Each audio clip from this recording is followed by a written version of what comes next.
It was always a personal, intimate relationship that I had with alcohol. I'd always have a few pints at the pub with the lads and then I'd come back, but also go and get a bottle of vodka on the way home. I wouldn't care if I was hurting family members, friends. My objective of the day was to go out and get drugs and get drink, just to keep me safe. I'm Anthony. I was born in Solihull, 31 years of age.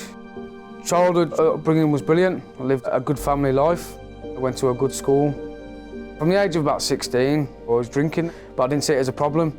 There's that safety. I'd go to the shop, I'd be anxious, I'd be shaking, I'd have sweats. But as soon as I had that in my hand, that was a massive safety barrier for, you know what I mean? I felt safe. But it continued after that. I was committing offences, various court visits, bail hearings, and spending time in the court cells was probably my only downtime, because I'd be under the influence every other day, every other minute of every other day. So I wasn't taking any notice of what was being said to me in these courtrooms, you know. I was thinking, oh, I can get away with it this time. Yeah, and then on the 19th of July, they placing you on remand. So that's when it hit home. It was a really dark stage there because the guilt and the shame was kicking in and trying to find a reasonable answer for why I was doing this. I spent 3 months in the remand jail and then I got sent to Stoke Heath. Prison was the only option. Prison or I'd be dead now. That's it. That's a fact. I wouldn't be here right now telling this story. It was the 6th of July, 2022. It was my first day out. And I entered a rehabilitation programme with the tag on. Now I agreed to go on this tag because I've heard stuff about it when I was inside. So I thought, you know what, let's give it a go. He approached me about the alcohol tag and was really keen to know more about it.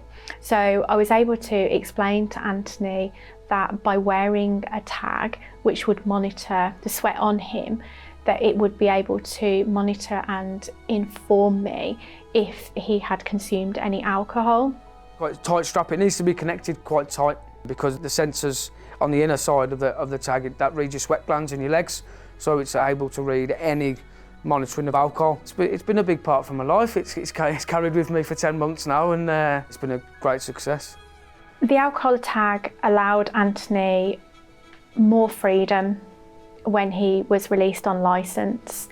He wanted to re-engage with family and friends. It allowed him the opportunity to evidence to me that he wasn't consuming alcohol. Big shout out to Claire, absolutely fantastic. She's worked alongside me right through my sentence and she's continuously working alongside me now. We've got that comfortable relationship now as my offender manager. I can open up to her about anything. The future's looking bright, the future's looking good. I'd like to think in a couple of years' time I could be working myself alongside Claire or with probation service and helping make a difference and try and prevent people from continue going down those dark paths. I think the word that I would use to describe Anthony's journey is inspirational. He's turned a corner and that corner has given him a lot more opportunities in life and the alcohol tag has contributed to that.